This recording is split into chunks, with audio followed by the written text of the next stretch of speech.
A man asked the shelter for the most unloved cat they had. What they gave him changed everything. This cat wasn't just aggressive or broken, she was a survivor, carrying silent scars and a past no one dared to unravel. But when he brought her home, she led him straight to a grave, one with his estranged daughter's name.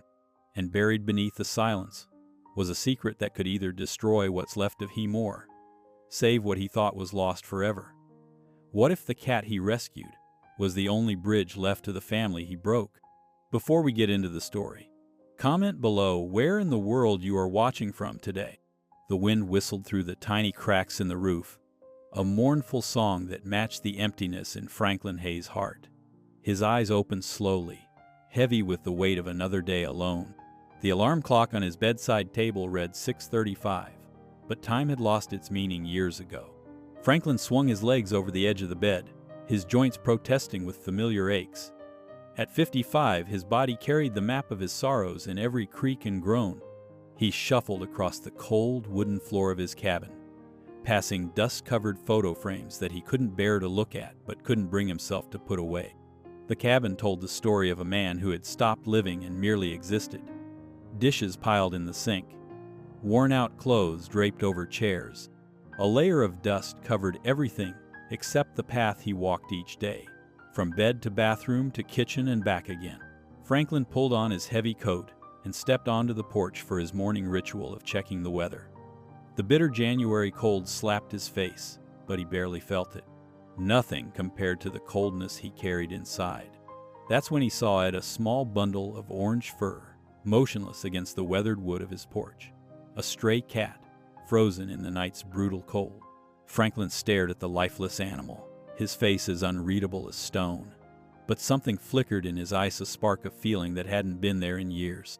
He knelt down and gently touched the cat's stiff body with hands that once knew how to heal. "Too late for you," he mumbled, his voice rough from disuse.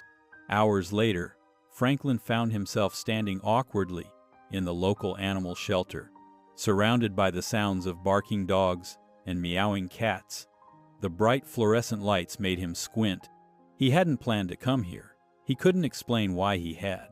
A young woman with a kind smile approached him. "Can I help you, sir?" Franklin cleared his throat, uncomfortable with human interaction. "I'm looking for a cat," he said gruffly. "Any particular kind?" the shelter attendant asked cheerfully. Franklin shifted his weight, avoiding her eyes. "Whatever cat no one wants," he mumbled. "The most unwanted one you've got." The attendant's smile faltered for just a moment, then returned, warmer than before. "I think I know just the one," she said softly. "Follow me." The shelter attendant led Franklin down a narrow hallway lined with cages. Most of the cats meowed or pawed at the bars as they passed, eager for attention. But at the very end, in the last cage, a scraggly cat with matted fur huddled in the corner, yellow eyes glaring with unmistakable hostility. "This is Lucy," the attendant said softly. "She's been with us for almost a year now." Franklin peered at the cat. Lucy was a mesher gray and white coat, was patchy. One ear was noticeably torn, and her tail had an odd kink near the end. When she caught Franklin staring, she let out a low, threatening growl. "3 adoptions," the attendant continued. "All failed. She was rescued from a hoarder's house 2 years ago. We think she was abused before that." A second shelter worker approached, clipboard in hand. "Are you sure about this one, Melanie? Maybe we should show him the tabbies that came in last week." "He asked for the most unwanted," Melanie replied quietly. The second attendant, a middle-aged man with kind eyes, looked Franklin up and down. "Sir, I should warn you, Lucy has issues. She doesn't trust easily. She's been known to lash out." Franklin kept his eyes on the angry cat. "We'll get along just fine," he muttered. "She needs medication twice daily," the man continued. "And she doesn't like to be touched at all." "I said we'll be fine," Franklin repeated more firmly this time. The attendants exchanged worried glances. "There's something else," Melanie said hesitantly. "Her tag. When she was brought in, it had a name. Claire's Lucy. Does that mean anything to you?" Franklin's face remained impassive, but his shoulders stiffened slightly. "No," he said flatly. "Nothing at all." By the time Franklin arrived back home, the winter sun was already setting. He carried the plastic carrier cage awkwardly up the porch steps, the angry cat inside hissing with every movement. Snow had begun to fall, dusting his shoulders and the path behind him. Inside the cabin, Franklin set the carrier down on the kitchen floor and knelt before it. "Home, sweet home," he muttered, unlatching the door. Lucy exploded from the cage in a fury of claws and fur, hissing violently. She darted under the sofa, yellow eyes gleaming with distrust from the shadows. "Suit yourself," Franklin said, closing the empty carrier. "We'll get along just fine." But even as he said the words, he wondered who he was trying to convince the cat or himself. Later that day, Franklin sat in his worn armchair, watching Lucy prowl around the cabin's perimeter. She kept her distance, yellow eyes never leaving him, tail twitching with nervous energy. "You hungry?" Franklin asked, his voice rough from disuse. Lucy's ears flattened against her head. Franklin sighed and pushed himself up from the chair. He moved slowly toward the kitchen, careful not to make any sudden movements. As he opened a can of cat food, he heard a soft thump behind him. Lucy had jumped onto the counter, watching him with suspicious eyes. "Here," he said, placing the food bowl on the floor. When he reached out to set the bowl down, Lucy essayed a warning he didn't heed quickly enough. Her claws flashed, leaving 3 angry red lines across the back of his hand. "Damn it!" Franklin shouted, jerking his hand back. Lucy bolted, a gray streak across the cabin floor. Before Franklin could react, she'd squeezed through a small gap in the front door he'd left ajar and disappeared outside. "Lucy!" he called, rushing to the door. Blood dripped from his scratched hand onto the porch as he scanned the yard. A flash of movement caught his eye. Lucy was darting into the woods behind his property. Franklin cursed under his breath and grabbed his coat. The winter air bit at his face as he followed the cat's paw prints in the fresh snow. The trail led him deeper into the woods, toward the back of the animal shelter property that bordered his land. The paw prints ended at a small clearing. Franklin stopped, his breath clouding in the cold air.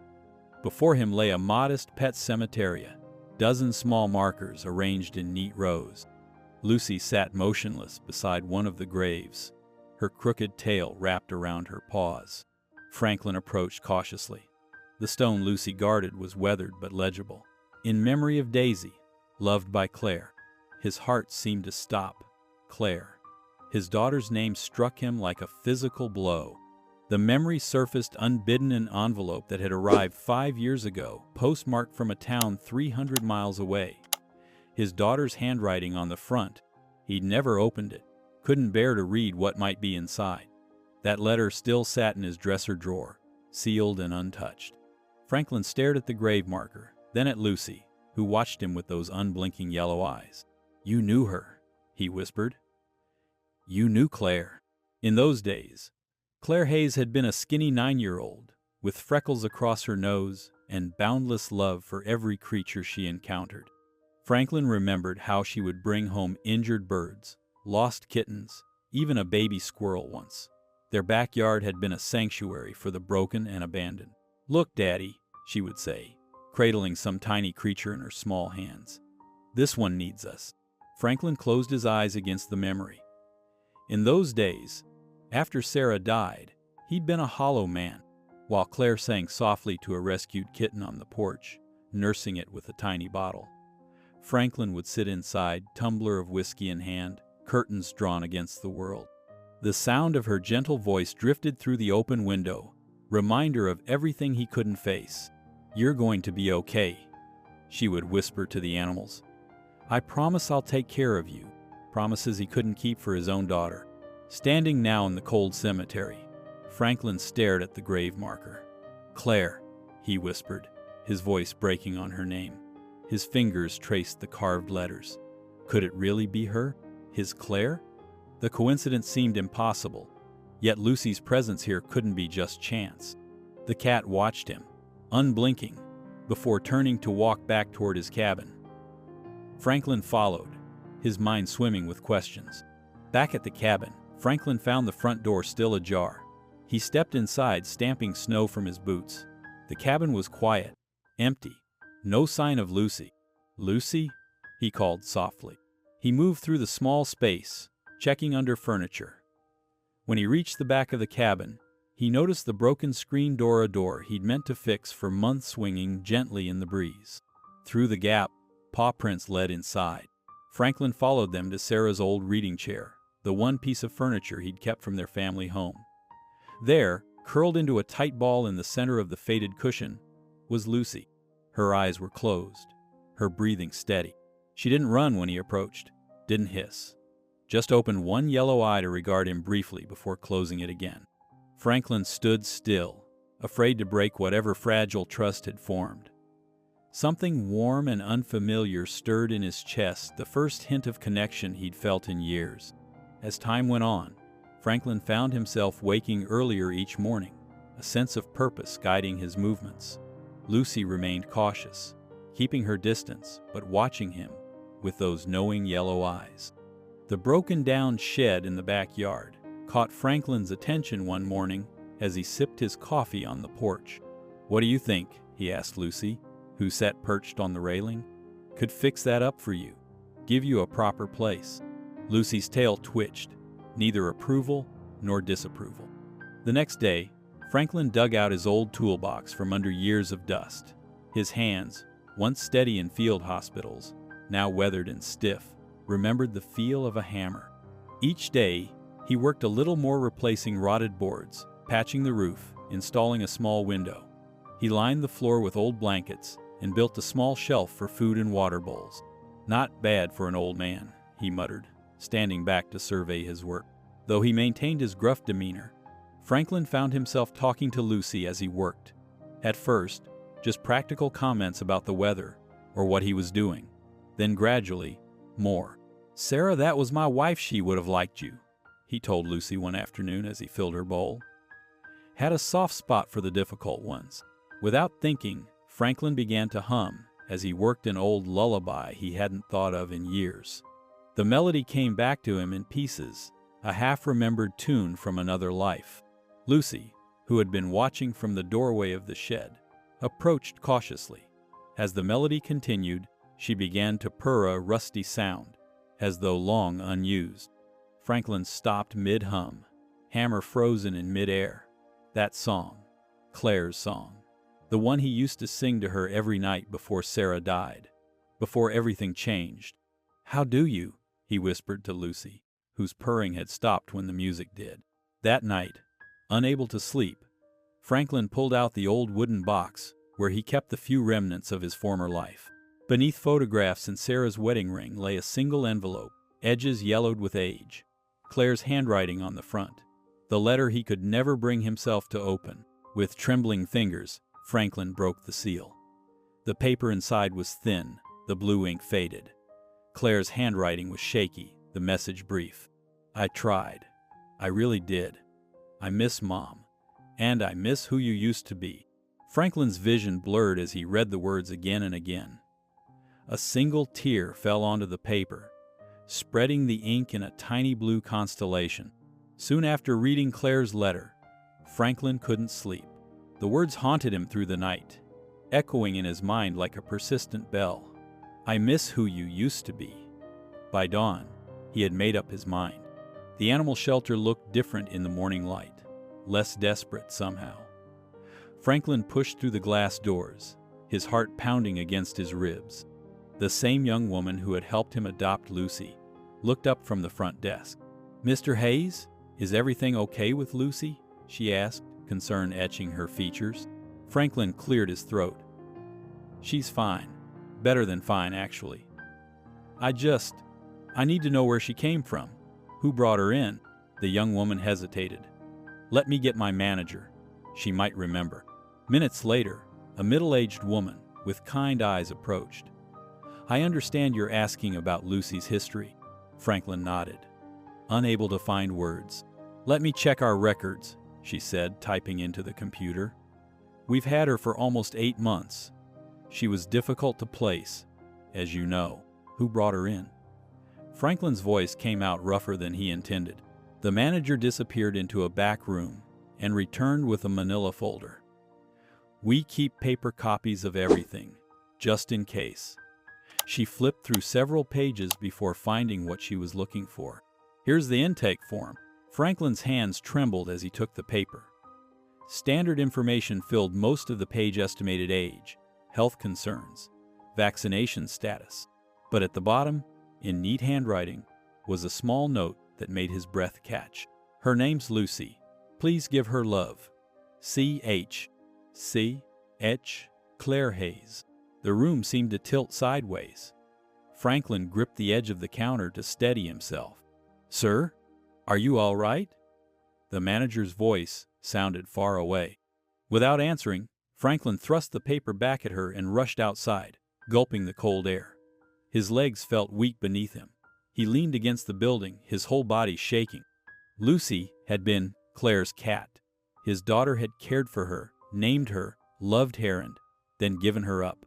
Just like Claire had given up on him. Or had he given up on her? The truth he'd been avoiding for years crashed down on him like a physical weight. It wasn't Claire who had walked away. It was him. After Sarah died, he had shut down, shut Claire out when she needed him most. And now, somehow, Claire's cat had found her way to him. After a while, Franklin found himself doing something he hadn't done in years. He sat at his kitchen table, a worn notebook open before him, pen in hand. The first few words came slowly, painfully. "Dear Claire," he wrote, his handwriting stiff and unpracticed. "I don't know if you'll ever read this. I don't even know where you are." Franklin paused, watching Lucy pad across the floor. The cat moved with cautious grace, her crooked tail swishing behind her. "I have your cat," he continued writing.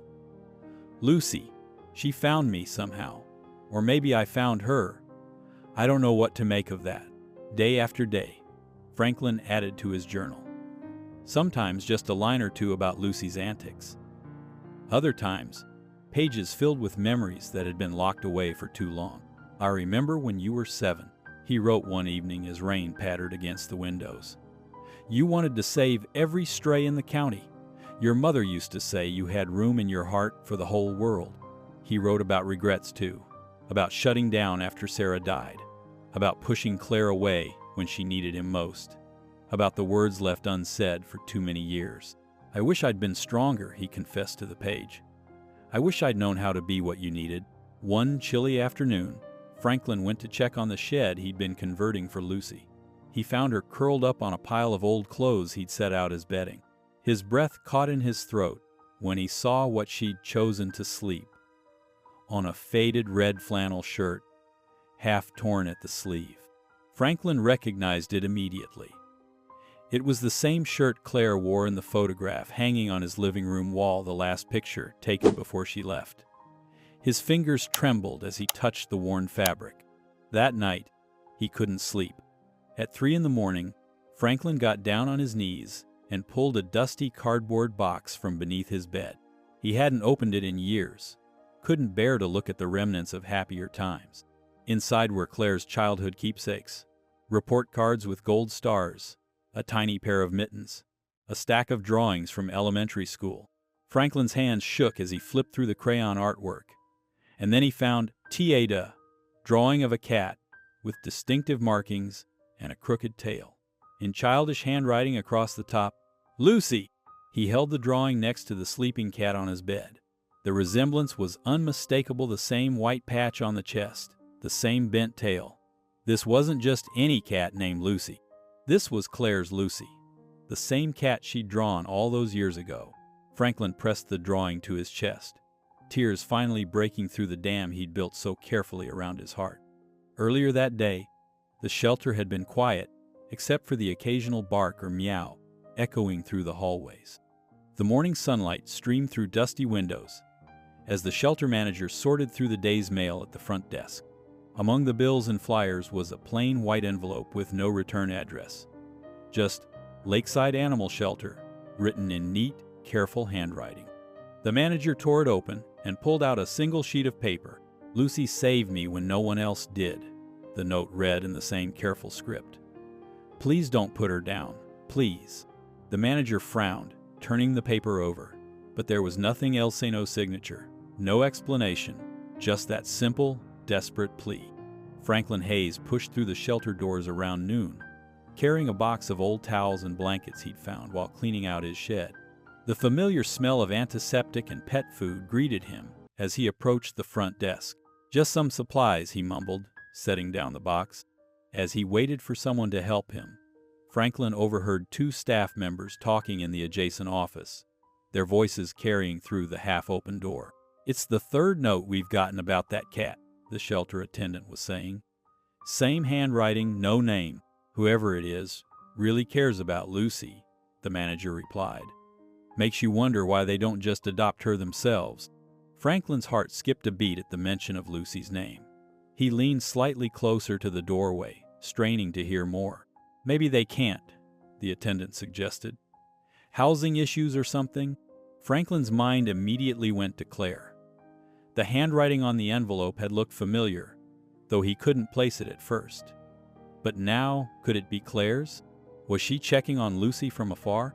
As he pondered this, movement caught his eye.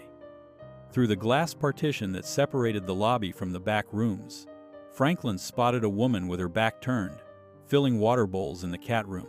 Her chestnut hair was pulled into a loose ponytail, and something about the way she stood one hip slightly higher than the other reminded him so much of Claire that his breath caught in his throat.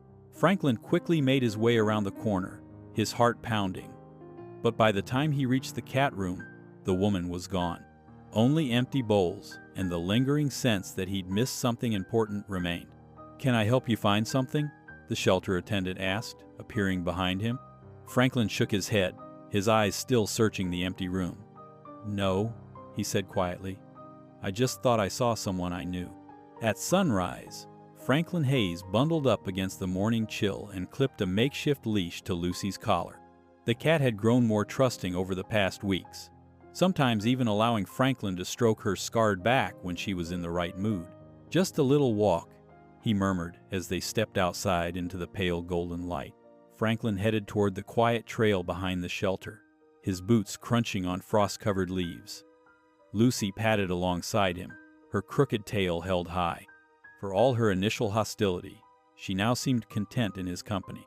As they rounded a bend in the path, Lucy suddenly stopped. She stared intently at an old oak tree, her ears perked forward.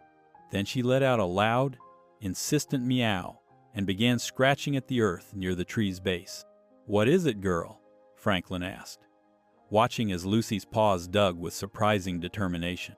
Curious, Franklin knelt down and brushed aside the loose soil. His fingers struck something solid. He dug deeper until he unearthed a small, rusted tin box, the kind that once held mints or candies. With trembling hands, Franklin pried open the lid. Inside, protected by a plastic bag, were several Polaroid photographs, faded but still clear. His heart nearly stopped when he saw what they showed. Clarius, a teenager, smiling and holding a small kitten with a distinctive crooked tail. Lucy. The photos were dated 15 years ago, written in Claire's neat handwriting along the white borders. "My God," Franklin whispered, his voice breaking. One photo showed young Claire standing in front of a modest house with peeling paint, a foster home sign barely visible in the background. She wasn't smiling in that one. Franklin's mind flashed back to that terrible night. Claire had been 16, and they'd had their worst fight ever. He'd been drinking again, drowning in grief over his wife's death, barely functioning as a father. "You don't even see me," Claire had screamed, tears streaming down her face. "Mom's gone, but I'm still here." In his memory, he watched helplessly as Claire stuffed some clothes into her backpack, scooped up her kitten, Lucy, and slammed the door behind her. The next image burned into his mind. Claire, shivering in the cold, clutching Lucy to her chest as she knocked on a stranger's door, asking for shelter. Franklin had never known where she went that night. He'd been too proud, too broken to search for her properly. Now, holding these photos, the truth hit him like a physical blow. Claire had been in foster care. She'd kept Lucy. And somehow, years later, both had returned to his life. In the meantime, Franklin began volunteering at the shelter, though he wouldn't admit to himself that he was hoping to see Claire. Instead, he told the shelter manager he just needed to stay busy after retirement. The manager assigned him to help with animal recovery and cleaning, just not glamorous work. But Franklin didn't mind. His hands were used to labor, and there was something peaceful about the simple routine. 3 times a week, he'd arrive early, thermos of coffee in hand, and work silently alongside the morning staff. They appreciated his reliability, even if he rarely joined their chatter during breaks. On his 4th week, Franklin noticed a teenage girl with dark braided hair talking softly to the cats as she filled their water bowls. She couldn't have been more than 16, but there was something in her eyes that seemed older. "You're good with them," Franklin said, surprising himself by initiating conversation. The girl looked up. "Thanks. I'm Lila." She pointed to Lucy, who was curled in a carrier nearby. Franklin had started bringing her along on volunteer days. "Your cat really likes me. She usually hisses at everyone else." "She's picky about people," Franklin replied. "Smart that way." Over the next few shifts, Lila and Franklin fell into an easy rhythm of working together. Lucy would often follow them around, sometimes even allowing Lila to stroke her scarred back. One afternoon, while disinfecting empty kennels, Lila mentioned casually, "I've been in 4 different group homes since I was 10, moving again next month probably." Franklin paused, spray bottle in hand. "That's a lot of moving for someone so young," Lila shrugged. "You get used to it. Learn to pack light." She smiled at Lucy. "Animals are easier than people. They don't pretend to love you, then change their minds." Her words hit Franklin like a punch to the gut. Hadn't Claire felt the same way, abandoned by her father after her mother died? Later, as they sat on a bench outside during break, Franklin watched Lila gently brushing Lucy. The cat was purring a sound he rarely heard at home. "Lila," he said, his voice rougher than he intended, "do you believe people can change, even when it's too late?" The girl didn't answer right away. She set the brush down and looked at Franklin with those 2 old eyes. "Only if they mean it," she said finally. "Words are just words, but when someone really changes, you can feel it." Franklin nodded, turning her answer over in his mind like a stone in his pocket. He wondered if Claire would feel any change in him, or if some mistakes left permanent scars like the ones on Lucy's back that would never fully heal. At that moment, Franklin was organizing old files in the shelter's cramped back office. The manager had asked him to sort through volunteer applications, separating active volunteers from those who had moved on. His hands moved methodically through the stack of papers, his mind elsewhere thinking about Lucy, about Claire, about all the years that had slipped away. Then he saw it. A volunteer application dated just 3 months ago.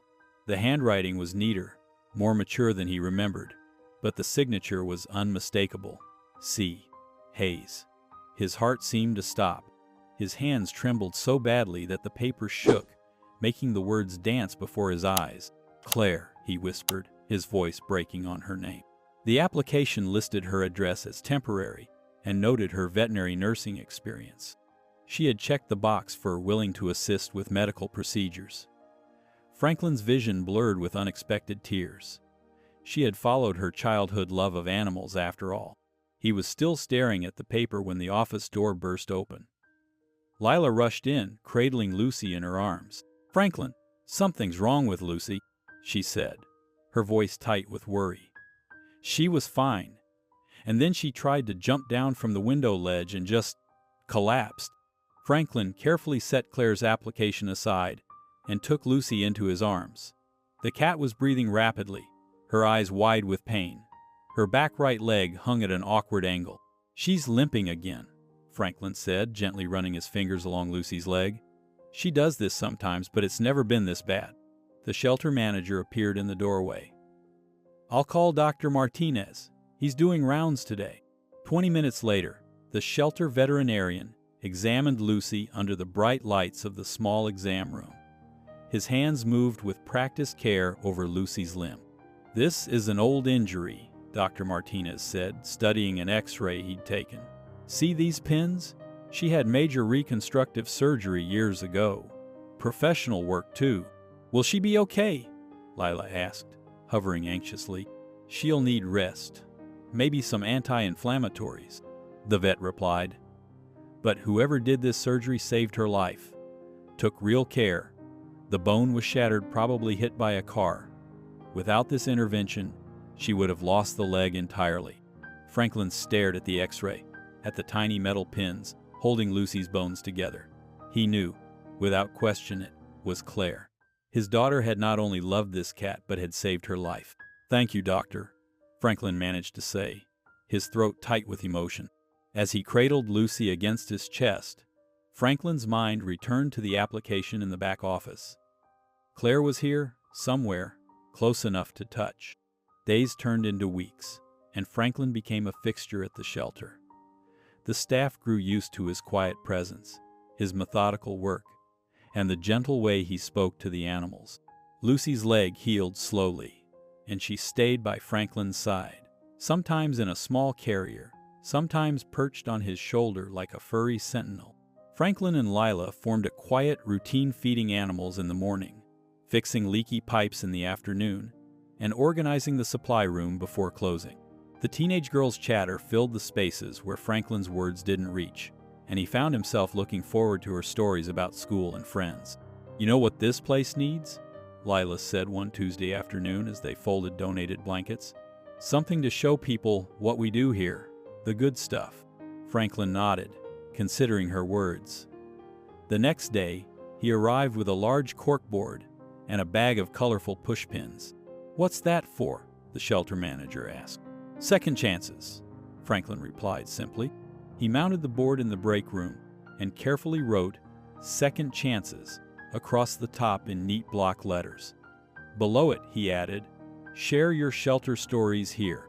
Within days, the board bloomed with notes and photos: a three-legged dog finding a forever home, a cat who survived against all odds, a rabbit nursed back from starvation.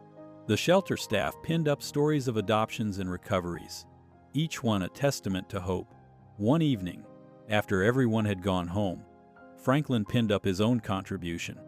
It was written in his careful handwriting on plain white paper.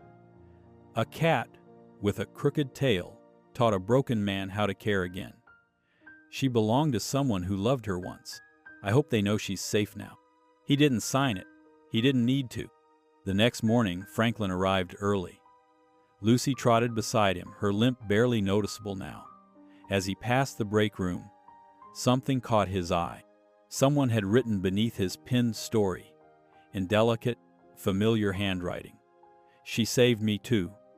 Thank you for keeping her safe." Franklin's heart hammered in his chest. He reached out, fingers trembling as they traced the words, "Claire."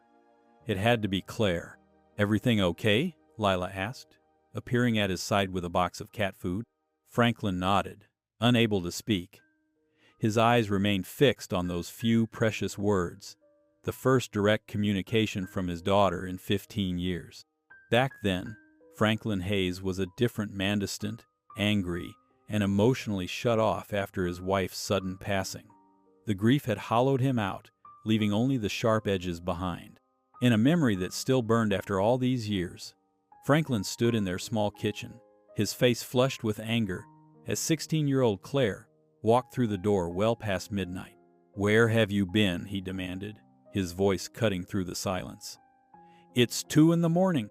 Claire clutched a cardboard box to her chest, her eyes wide with both defiance and fear. "There was a cat stuck under Mrs. Perkins' porch. She was hurt, Dad. I couldn't just leave her there. Animals, always the animals."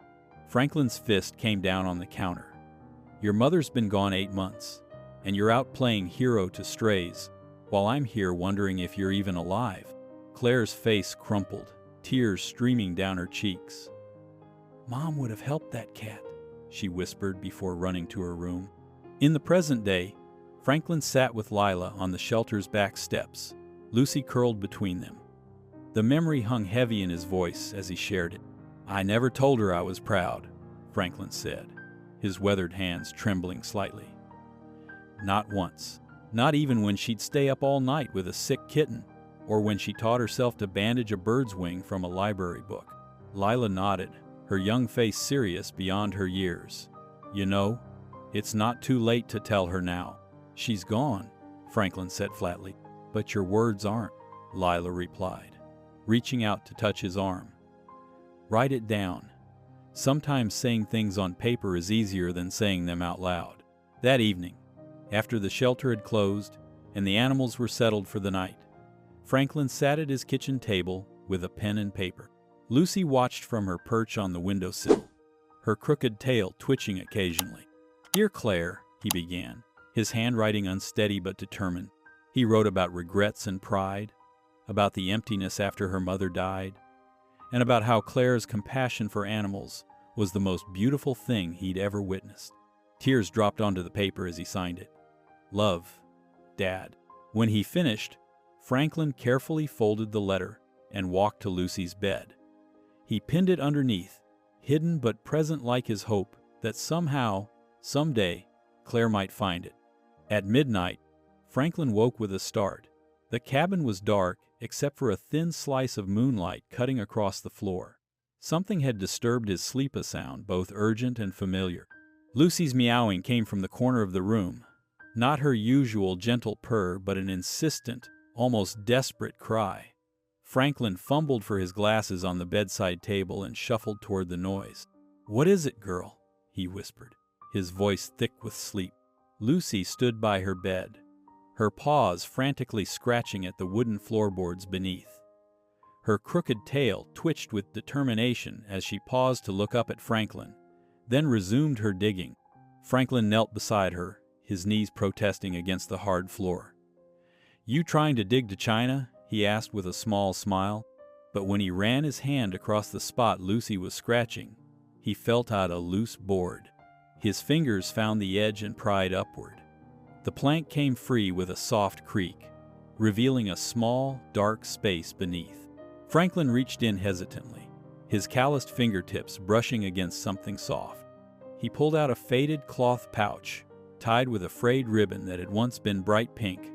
It was small, the kind of treasure a child might hide. With trembling hands, Franklin untied the knot.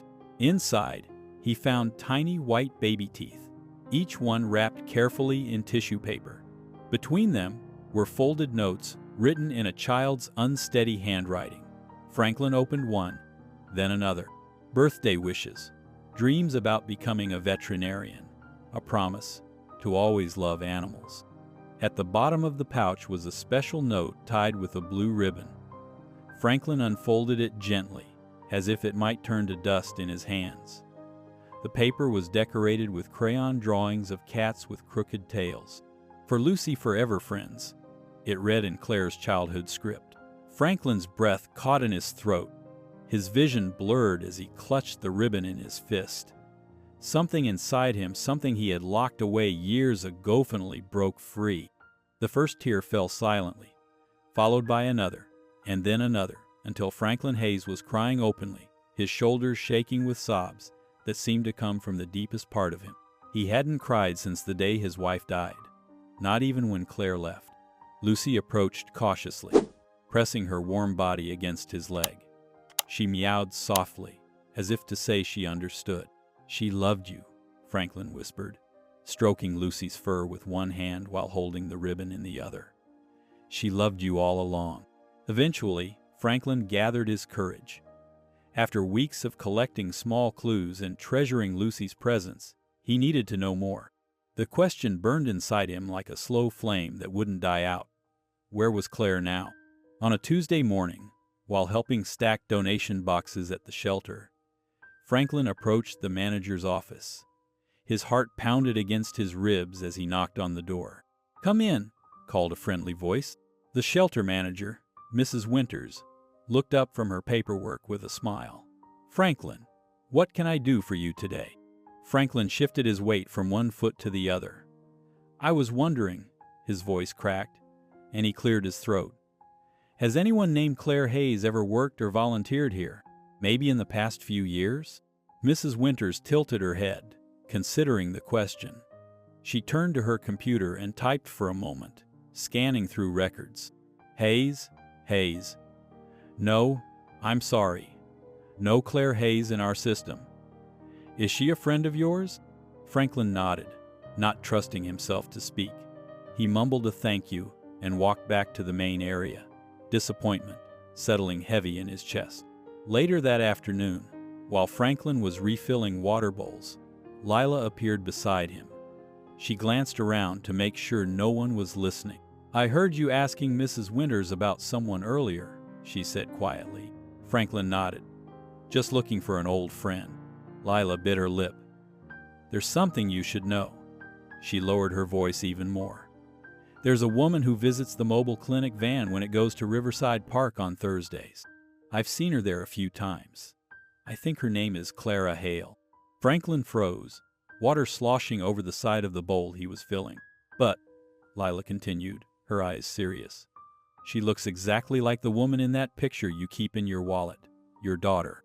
The room seemed to tilt around Franklin. Clara Hale, C.H. The same initials on Lucy's intake form. Are you sure? He whispered. Lila nodded. Pretty sure. She helps with the animals sometimes. Seems to know what she's doing, too. Franklin's hands trembled as he set down the water bowl. Hope and fear collided inside him. Hope that Claire was so close. Fear that he might be wrong or that she wouldn't want to see him. Thank you, he said to Lila, his voice barely audible. When does the van go next? Tomorrow, Lila replied. 2:00. On that very night, Franklin couldn't sleep. His mind raced with thoughts of Clary, or Clara, as she now called herself. The possibility that his daughter was so close, after all these years, made his heart pound against his ribs. Lucy seemed to sense his restlessness, pacing back and forth across the foot of his bed, her crooked tail twitching. Tomorrow, Franklin whispered to the cat. Tomorrow we might find her. When morning came, Franklin dressed with unusual care, combing his gray hair and trimming his beard. He placed Lucy in her carrier, despite her protests, and drove to Riverside Park an hour early. He parked his truck where he could watch the mobile clinic arrive, his hands gripping the steering wheel so tightly his knuckles turned white. At exactly 1:45 in the afternoon, the white van with the shelter's logo pulled into the lot. Franklin's breath caught in his throat as he watched the staff set up tables and equipment. And then he saw Hera, a slender woman with honey-brown hair pulled back in a ponytail. Even from a distance he knew. The way she moved, the careful precision of her hands as she arranged supplies, it was Claire. Franklin waited, watching from afar as people brought their pets for checkups and vaccinations. Clara worked with steady hands and a gentle voice that carried across the parking lot. She was a natural with the animals, just as she had always been. Finally, when the crowd had thinned, Franklin gathered his courage.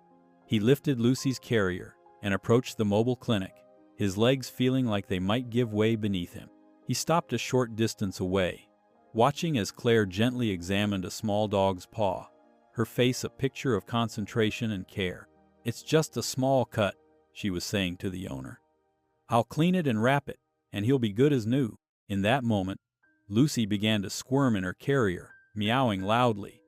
Before Franklin could stop her, she pushed against the door, which he had failed to secure properly. The carrier fell open, and Lucy bolted straight toward the van. Lucy? Claire gasped, her eyes widening in shock as she recognized the cat with the crooked tail. She quickly stepped back and closed the van door, as if trying to shield herself from what she'd seen. Franklin stood frozen in the parking lot, the empty carrier dangling from his hand. That voice, he would know it anywhere. It was Claire's voice, older now but unmistakable, saying Lucy's name with such recognition and emotion. Through the window of the van, their eyes met for the first time in over a decade. Franklin saw his daughter's face drain of color, her hand pressed against her mouth in shock. Soon after the encounter, Franklin sat slumped in a chair at the shelter, his weathered hands trembling slightly. Lucy had returned to him after her dash toward Claire, but his daughter had disappeared, vanishing from the mobile clinic without another word. The shelter buzzed with activity around him, but Franklin barely noticed, lost in thoughts of Claire's shocked expression. Mr. Hayes? The receptionist's voice broke through his daze. Someone left this for you. She handed him a small folded piece of paper. Franklin's heart skipped a beat as he carefully unfolded it. The handwriting was neat and controlled Claire's handwriting, though more mature than he remembered. "Thank you for keeping her safe. I'm not ready yet. Please understand." Just 8 simple words, but they hit Franklin like a physical blow. He read them over and over, his vision blurring with tears he refused to let fall. Claire knew he had Lucy. She knew he was looking for her, but she wasn't ready to face him. "Is it from her?" Lila appeared at his side, her young face filled with concern. Franklin nodded, unable to speak, as he handed her the note. Lila read it quickly, then sat beside him. "This is good, Mr. Hayes. She's reaching out, even if it's just a little bit." "She doesn't want to see me," Franklin whispered, his voice rough with emotion. "She's scared," Lila said gently. "Just like you are." She placed a hand on his arm. "Why don't you write back? Tell her everything you've been wanting to say all these years. I could deliver it for you." "You know where she is?" Franklin looked up sharply. Lila shook her head. "Not exactly, but I volunteer at the community center where the mobile clinic staff take their breaks. I could make sure she gets it." That evening, Franklin sat at his kitchen table, surrounded by crumpled papers. Lucy watched from her perch on the windowsill as he struggled to find the right words. How could he possibly explain the years of grief and regret? How could he tell her that Lucy had somehow brought him back from the edge of his own darkness? With a deep breath, Franklin picked up his pen again and began to write from his heart. "Dear Claire," he wrote, his hand steadier now. "I don't deserve your forgiveness, but I want you to know the truth." Right then and there, Franklin folded the letter with trembling fingers and slipped it into an envelope. He wrote, "Claire," on the front knot. Clara then grabbed his truck keys. Lucy watched him from the kitchen counter, her crooked tail twitching as if sensing his determination. "I'll be back soon, girl," he murmured, giving her scarred head a gentle stroke. The evening air was crisp as Franklin pulled into the community clinic parking lot. The mobile veterinary unit sat parked near the back entrance, its lights still on. Franklin's heart hammered in his chest as he approached the drop box mounted beside the staff entrance. That's when he saw her. Claire stood about 50 yards away, talking with another clinic worker. Even from this distance, Franklin could see how much she resembled her mother, the same graceful way she held herself, the same thoughtful tilt of her head when listening. His breath caught in his throat. Every fiber of his being wanted to call out to her, to close the distance between them. But he remembered her note. "I'm not ready yet." With great effort, Franklin respected her boundary. He slipped his letter into the drop box and returned to his truck, stealing one last glance at his daughter before driving away. When Franklin arrived home, something was wrong. Lucy wasn't at her usual spot by the window. He found her curled in a tight ball under the kitchen table, her breathing labored and raspy. "Lucy!" Franklin knelt beside her, panic rising in his throat. She tried to stand, but collapsed immediately, her back leg completely useless now. Her eyes were glazed with pain. "No, no, no," Franklin whispered, carefully gathering her into his arms. She felt fragile, like a bundle of sticks wrapped in fur. "Hang on, girl. Just hang on." The drive to the shelter was a blur. Franklin burst through the doors, Lucy cradled against his chest. "Help! She can't breathe right," he called out. The shelter vet rushed forward. "Bring her back immediately," she instructed, leading Franklin to the treatment room. Under the harsh fluorescent lights, Lucy looked even worse, her gums pale, her breathing shallow. The vet examined her quickly. "She needs surgery right away," the vet explained. "That old injury is causing complications, and there might be internal bleeding." Franklin nodded numbly as the veterinary staff prepped Lucy. They allowed him to stay close while they worked, setting up an IV and oxygen. Throughout the night, Franklin remained by Lucy's side, his large hand gently resting on the small patch of fur not covered by medical equipment. His eyes never left her face. "Don't leave me too," he whispered hoarsely, his voice breaking. "Please, Lucy, don't leave me too." At dusk, Franklin Hayes paced outside the veterinary room, his weathered boots wearing a path in the linoleum floor. The fluorescent lights buzzed overhead, casting harsh shadows across his worried face. Every few minutes, he glanced at the closed door, behind which Lucy fought for her life. His rough fingers found the small cloth pouch in his pocket, Claire's baby teeth and childhood notes. He clutched it like a talisman, drawing strength from this tangible piece of his daughter's past. "Please," he whispered, his voice barely audible. "Please, let her pull through." Franklin hadn't prayed since Martha's funeral 15 years ago. The words felt rusty in his mouth, but they came easier with each passing minute. "I know I don't deserve any favors," he continued softly. "But she does. Lucy does." 3 hours into the surgery, the door finally swung open. The vet stepped out, her scrubs spotted with blood, her face etched with exhaustion. "Mr. Hayes?" she said. Franklin stood immediately, his heart in his throat. "How is she?" "She made it through," the vet said, offering a tired smile. "But it was close, very close." Franklin's knees nearly buckled with relief. "Thank God," he breathed. The scar tissue from her previous injury caused significant internal complications, the vet explained, leading Franklin to a small office. She pulled out a file. "According to our records, Lucy had major surgery about 8 years ago. It saved her life then, but left considerable scarring." Franklin nodded, waiting. "The person who authorized that treatment," the vet continued, turning the file toward him, "was listed as Claire Hayes." There it was, his daughter's signature, clear as day on the yellowed form. Franklin traced the letters with his fingertip, his throat tight with emotion. "Can I see Lucy now?" he asked. The recovery area was dimly lit and quiet. Lucy lay in a small cage, her tiny body connected to monitors and an IV drip. She looked impossibly small and fragile. Franklin pulled a chair beside her cage and settled in for the night. The staff offered him a blanket, which he draped across his shoulders. As darkness fell completely outside, Franklin began to hum a soft, gentle melody that his wife had once sung to Claire. The same lullaby that had stopped him in his tracks when Lucy responded to it weeks ago. His voice grew stronger as he continued, one large hand resting against the cage bars.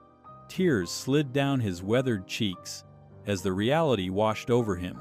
This scarred, fighting cat might be his last connection to Claire, his final bridge to the daughter he had failed so completely. The next morning, Franklin awoke with a crick in his neck, blinking against the morning light streaming through the clinic windows. He realized someone had draped a soft flannel blanket over his shoulders while he slept. He didn't remember it being there when he'd finally dozed off beside Lucy's cage. His eyes fell on a small folded note placed on the chair beside him. With fingers still stiff from sleep, he opened it and read, "Thank you for staying. She's always felt safest near you." No signature, but Franklin would recognize that neat, careful handwriting anywhere. Claire had been here, had seen him sleeping beside Lucy, had covered him with a blanket. His heart hammered in his chest as he looked around the empty room, as if she might still be nearby. Lucy stirred in her cage, her eyes opening to thin slits as she let out a weak meow. Franklin reached through the bars to stroke her head gently. "She was here, Lucy," he whispered. "Claire was here." Later that afternoon, Franklin found Lila organizing supplies in the shelter's back room. Her face brightened when she saw him. "How's Lucy doing?" she asked, setting down a box of pet food. "Better," Franklin said, his voice rough with emotion. "The vet says she's responding well." Lila nodded, studying his face. "You look different today." Franklin leaned against the door frame, Claire's note burning a hole in his pocket. "I'm done running, Lila, done hiding from my mistakes." He took a deep breath. "I need to see my daughter face to face. Even if she never forgives me, I need to try." "That's brave," Lila said softly. "Not brave," Franklin corrected. "Necessary. Should have done it years ago." Back at his cabin that evening, Franklin pulled out an old cardboard box from under his bed. Inside were treasures he'd kept hidden away. Claire's childhood drawings, yellowed photographs, report cards, and birthday cards she'd made him. At the bottom lay an envelope with the letter he'd written to Claire after she left, but never mailed. Too stubborn and proud to make the first move. With careful hands, he arranged these memories in a basket, alongside Lucy's favorite toy mouse and a new collar for when she came home. A care package he bridged back to his daughter. As he worked, Franklin felt a strange peace settle over him. Whether Claire accepted his apology or not, he would finally face the truth of what he'd done. He would stand before her, not as the bitter man he'd been, but as the father who never stopped loving her, even when he'd forgotten how to show it. Just then, as Franklin stepped out of the shelter with the package tucked under his arm, he froze. There she was, Claire, walking toward the clinic van parked at the far end of the lot. Her hair was shorter now, her shoulders a little more hunched, but he would have known her anywhere. Time seemed to slow down as their eyes met across the parking lot. 15 years melted away in an instant. Franklin's breath caught in his throat. Claire stopped mid-step, her face a complicated mix of shock, fear, and something else he couldn't quite name. For a heartbeat, neither of them moved. Franklin's fingers tightened around the care package he'd spent hours assembling. Every instinct told him to rush forward, to close the gap between them with hurried words and desperate explanations. But he remembered her note, "I'm not ready yet." With trembling hands, Franklin walked to a nearby bench halfway between them and gently placed the package down. He patted it once, a gesture that felt both tender and final, then turned and walked in the opposite direction. Each step away from Claire felt like walking through deep water, but he kept going. He didn't look back, giving her the space she'd asked for. It was the hardest thing he'd ever done. That night, Franklin sat alone in his cabin, staring at the empty fireplace. The wind howled through the cracks in the roof, the same lonely sound that had greeted him that winter morning when he'd found the frozen cat on his porch. Back then, he'd been numb, sealed off from the world and his own heart. Now, as the wind moaned its familiar song, Franklin felt every ache, every regret, every hope with startling clarity. Had Claire taken the package? Had she opened it? Would she ever forgive him? The floorboards creaked behind him. Franklin turned to find Lucy standing there, her crooked tail held high despite her recent surgery. She limped toward him, her eyes fixed on his face. "Hey there, old girl," he whispered as she settled at his feet. Lucy purred softly, pressing her warm body against his ankle. Not alone anymore, neither of them were. Whatever happened next, that much had changed. Earlier that day, Claire sat alone in her small apartment above the veterinary clinic, the package from Franklin balanced on her knees. Her hands trembled as she carefully unwrapped it, unsure what to expect. Inside lay a collection of memory-sure childhood drawings, faded photographs, and a yellowed envelope addressed to her in her father's unmistakable handwriting. The date on it was 15 years old. "He never sent it," she whispered, her voice breaking the silence. Claire opened the envelope with shaking fingers. The letter inside was creased and worn, as if it had been unfolded and refolded countless times.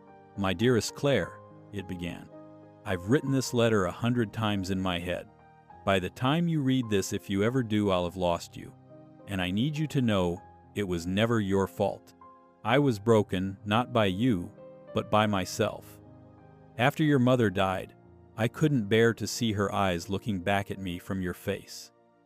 Every time you smiled, it felt like losing her all over again. So I pushed you away.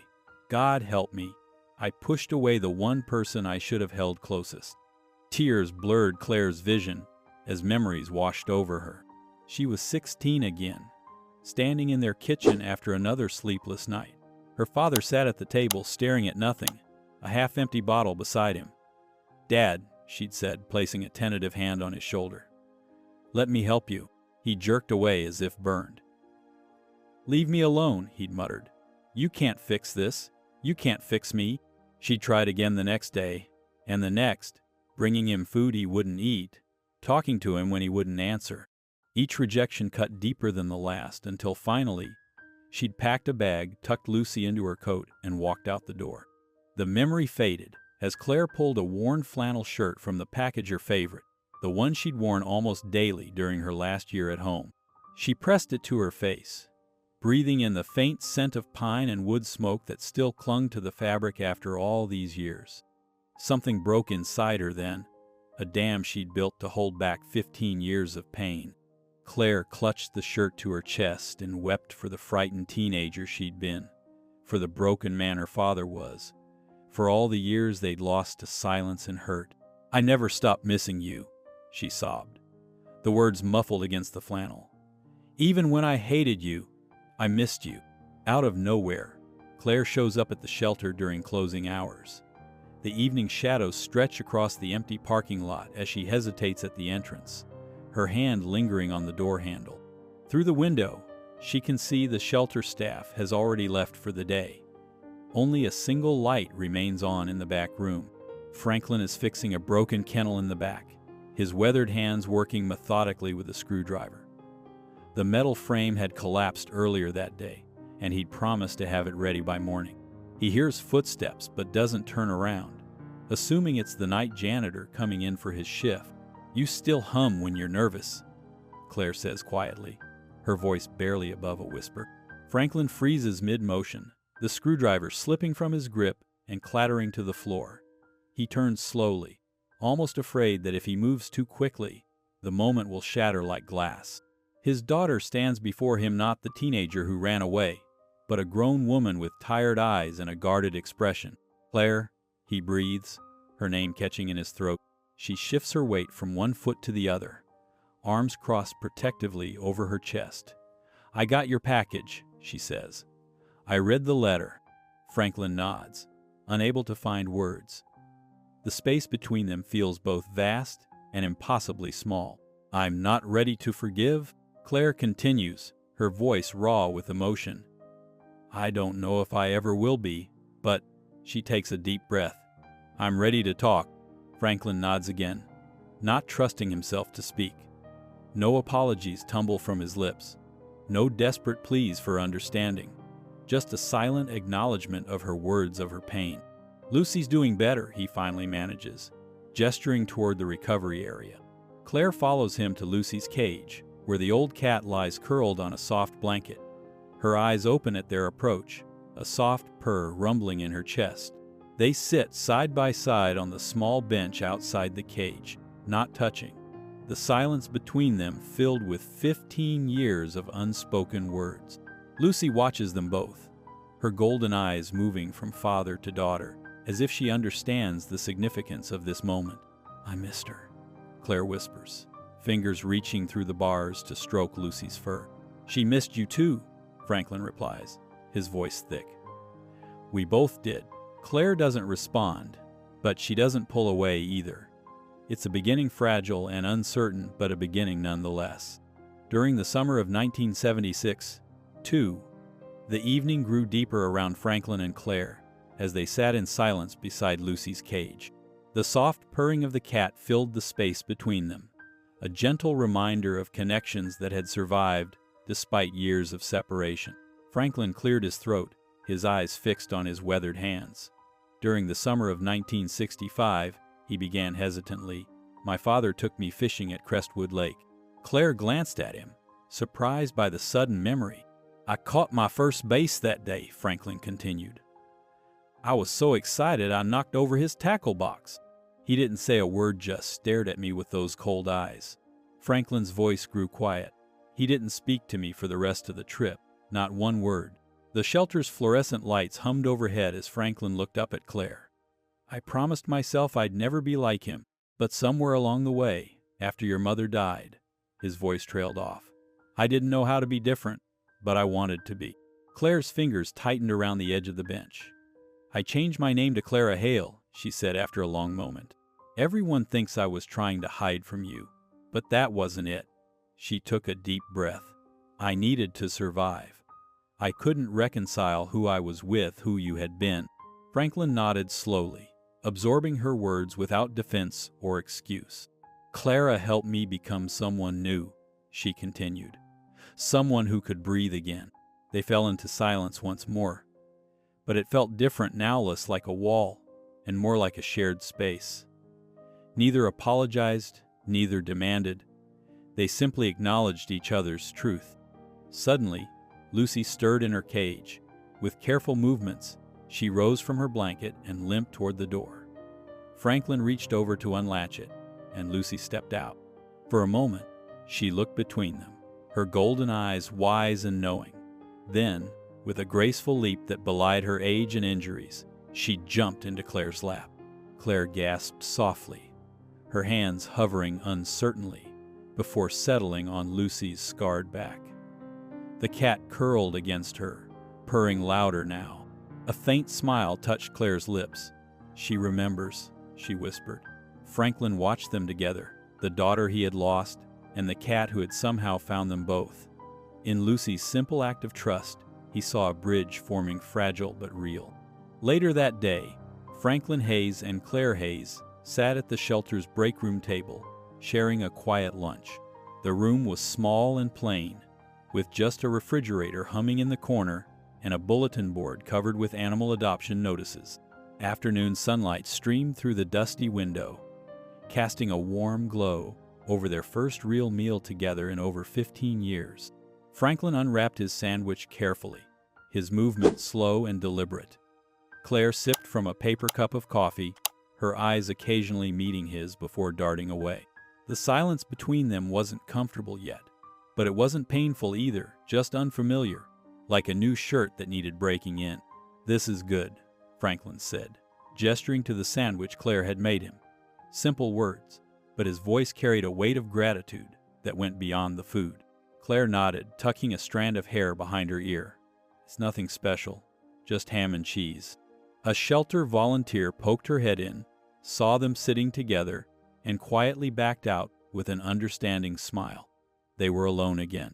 "After I left foster care," Claire began, her voice steady but soft, "I didn't know what I wanted to do, but I knew I wanted to help animals." She traced the rim of her coffee cup with her finger. "I applied for scholarships while working night shifts at emergency clinics. Eventually got one for veterinary nursing." Franklin's eyes widened slightly. "That's impressive, Claire." "Lucy kept me sane," she continued, a hint of emotion creeping into her voice. "She gave me purpose when I couldn't find it in people." Claire looked down at the cat curled at her feet. "When she got sick the first time, I worked extra shifts to pay for her surgery. The vet who helped me saw something in me, I guess. Became my mentor." Franklin watched his daughter's face as she spoke, seeing not just the child he'd lost, but the strong woman she'd become without him. The realization brought both pride and an ache of regret. "I see that now," he said softly, his voice rough with emotion. "And I don't want to lose you again." Claire didn't reply with words. For a long moment she just looked at him, her eyes searching his face. Then, slowly, she reached across the table and placed her hand over his. Her touch was light, tentative, but it was there. That simple gesture said enough for now. It wasn't forgiveness exactly, not yet, but it was an opening, a possibility. Franklin turned his palm upward, so their hands were properly clasped, and they sat that way in silence as Lucy purred softly at their feet. By the time Franklin arrived at the cabin that evening, the sky had darkened to a deep purple, with stars beginning to twinkle overhead. The day's emotional conversation with Claire still lingered in his mind, making each step toward home feel lighter somehow. He pushed open the creaky wooden door and found Lucy perched regally in her favorite chair, the old wingback with the worn armrests, watching him with calm, knowing eyes. Franklin set his keys down and approached the cat slowly. Her fur gleamed in the dim light, and her crooked tail curled contentedly around her paws. He knelt beside the chair, his knees cracking slightly, and reached out to stroke her head. "You held us together," he whispered, his voice thick with emotion. "All this time, you were the thread." Lucy blinked slowly at him, a gesture that felt like understanding. She stretched and nudged his hand with her head, her purr rumbling deep in her chest. Franklin reached into his jacket pocket and pulled out a small wooden picture frame. Inside was a photograph he'd found in Claire's package. Young Claire, maybe 12 years old, sitting cross-legged on grass, with a much younger Lucy curled in her lap. Both looked happy, caught in a moment before everything fell apart. With gentle hands, he placed the framed picture beside Lucy's beta soft cushion he'd made from an old sweater. The photograph stood as a testament to what once was and what might be again. Franklin moved through the cabin, lighting a single candle on the kitchen table. Its warm glow cast dancing shadows across the walls. Then, In a final gesture that felt right in his bones, he walked to the front door and left it slightly ajar an invitation, a symbol of openness after years of being closed off. The next morning brought clear skies and birdsong. Franklin was sweeping the porch when he spotted Claire's truck coming up the gravel driveway. His heart quickened as she parked and stepped out, clutching a cardboard box to her chest. "Didn't expect to see you today," he said, trying to keep his voice casual despite his joy. Claire shifted her weight from one foot to the other. "I wasn't planning to come, but..." She glanced down at the box. "I thought Lucy might want these."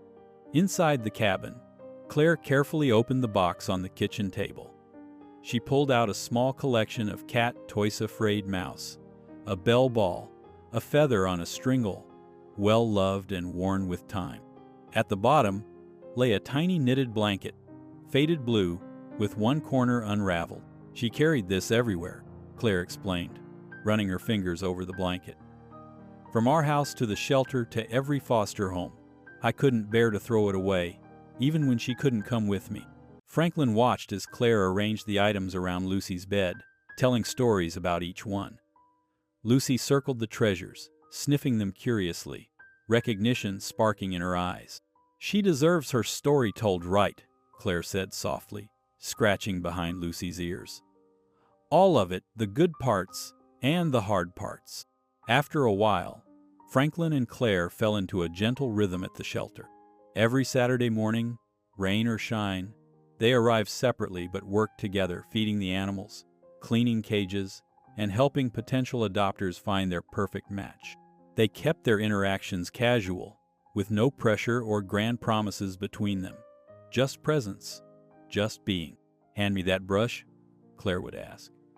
And Franklin would pass it without a word, their fingers briefly touching. "This one needs his medicine," Franklin would mention, and Claire would nod, already reaching for the pill pocket treats. They moved around each other like dancers who'd forgotten some steps but remembered the music.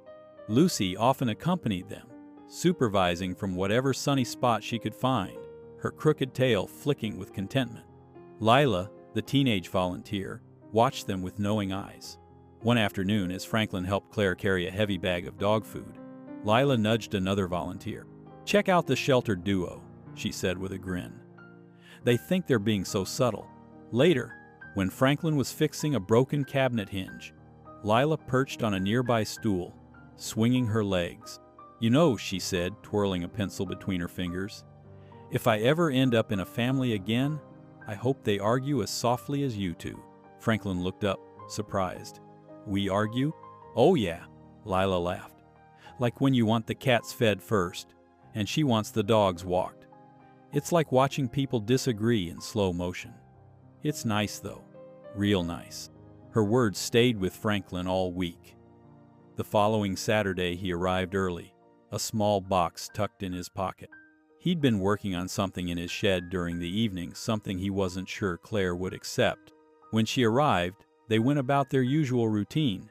It wasn't until their lunch break, sitting on the bench outside with Lucy between them, that Franklin pulled out the box. "It's not much," he said, his voice gruff with emotion, "but I wanted you to have it." Claire opened the box carefully. Inside lay a silver pendant, simple and elegant. Engraved on its surface was Lucy's paw print, captured perfectly in metal, with the words, "Forever Friend," curved beneath it. Claire lifted it with trembling fingers, her eyes filling with tears. She clutched it tightly in her palm, overcome with emotion. "Dad," she whispered, using the word for the first time in 15 years. "It's perfect." As time went on, the Second Chances bulletin board that Franklin had started became the heart of the shelter. What began as a simple cork rectangle now overflowed with colorful notes, photographs, and adoption stories that spilled onto the surrounding wall. Visitors often paused there, reading the tales of animals who had found homes against all odds. One morning, Franklin noticed a new addition, a neatly typed card titled, "The Cat Who Brought Me Home." There was no name attached, but he recognized Claire's handwriting in the small, careful signature at the bottom. "Forever grateful, CH." The story described a stray cat with a crooked tail who had saved a lonely girl, followed her through foster homes, and eventually led her back to where she belonged. Franklin read it 3 times, his weathered fingers tracing the words. "She wrote that last night," Lila whispered, appearing at his side. "I saw her pinning it up before she left." The shelter manager approached them both, clipboard in hand. "Franklin, are you still okay to speak at the fundraiser tomorrow? We've got almost 50 people coming." Franklin nodded, though his stomach tightened at the thought. Public speaking had never been his thing, even before he'd withdrawn from the world. But Lucy needed a special surgery, and other animals needed help too. Some things were worth being uncomfortable for. The next evening, the shelter's main room was transformed with folding chairs and twinkling lights.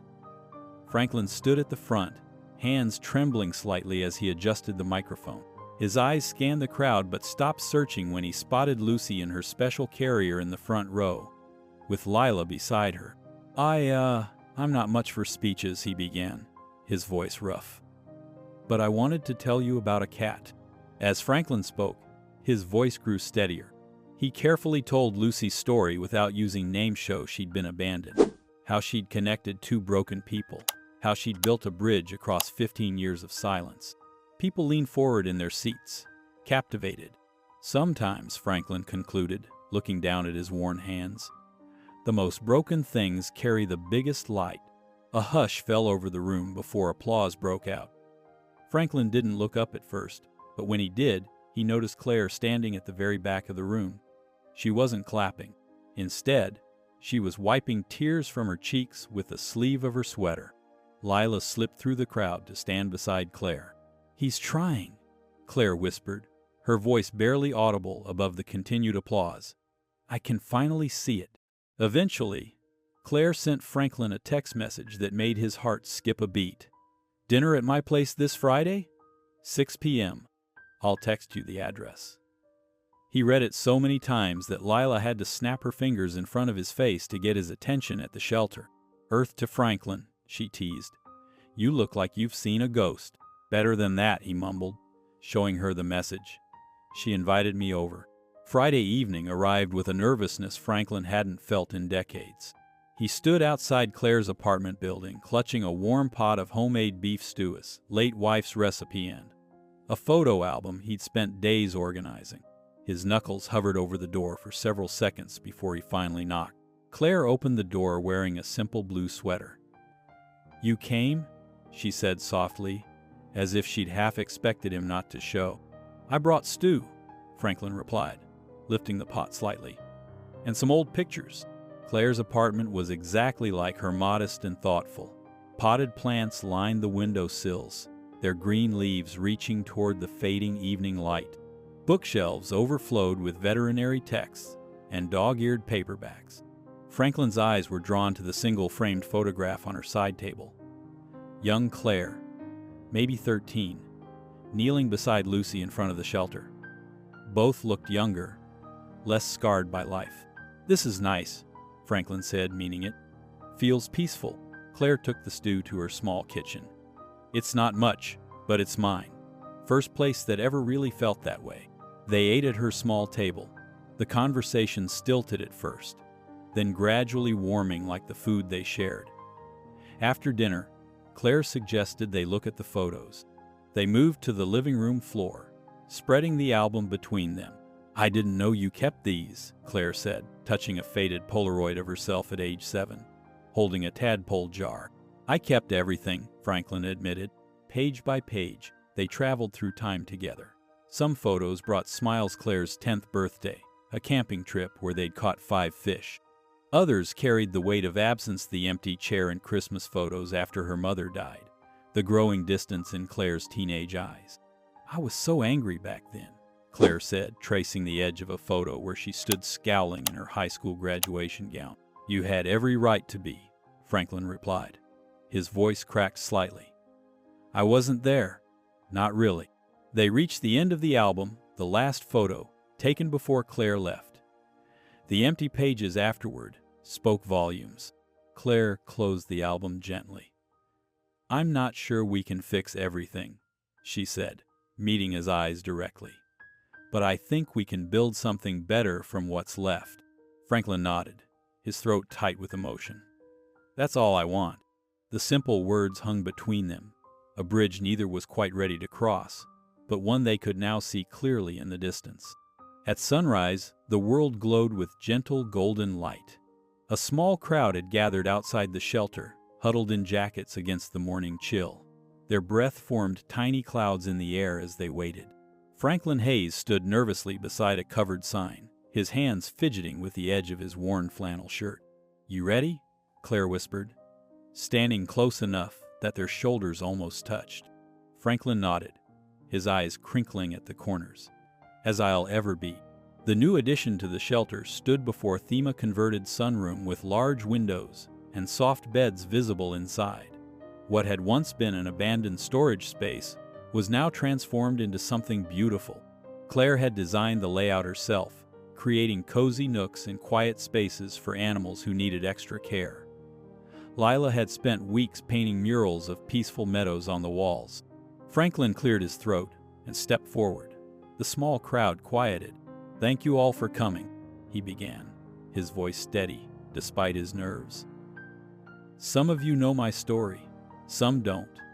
But all of you gave me something I didn't deserve a second chance." He glanced at Claire, who gave him an encouraging nod. "This place," Franklin continued, gesturing to the new room, "is for the animals who need what I needed. Time, patience, and someone who won't give up on them." Lila stepped forward with a grin and pulled the cover from the sign. The wooden plaque read "Lucy's Light" in beautiful hand-painted letters, with a small silhouette of a cat with a crooked tail. A soft murmur of approval rippled through the crowd. Through the window, Lucy herself watched from her favorite cushioned bed, her amber eyes taking in the scene with calm dignity. "Lucy brought my daughter back to me," Franklin said, his voice growing thick with emotion. "Or maybe she brought me back to my daughter. Either way, this cat," he paused, swallowing hard, "this cat brought us home." Claire stepped up beside her father and slipped her hand into his. "She saved both of us," she said, loud enough for everyone to hear. Franklin squeezed her hand and smiled. "And now we save others." The small crowd applauded as Franklin cut the ribbon across the doorway. People filed in to admire the new space, the cushioned window seats, the gentle heating system, the soft music playing from hidden speakers. Lila bounced on her toes with excitement as she showed visitors the individual name plaques she'd made for each animal space. The shelter staff beamed with pride, knowing how many more animals they could help now. In a quiet moment, Franklin and Claire stood beside Lucy's window perch. The old cat stretched lazily, seemingly aware of her importance on this special day. "Do you think she knows?" Franklin asked softly. "What she did for us?" Claire gently stroked Lucy's scarred ear. "I think she's always known. Animals understand more than we give them credit for." Lucy purred, the sound rumbling through her small body as the morning sun warmed her fur. Outside, the shelter hummed with new life and purpose, a beacon of second chances for all who needed them. If you enjoyed the story of Franklin, Claire, and Lucy, I hand-picked this next story that you will enjoy. Please don't miss this one. Click here to watch it.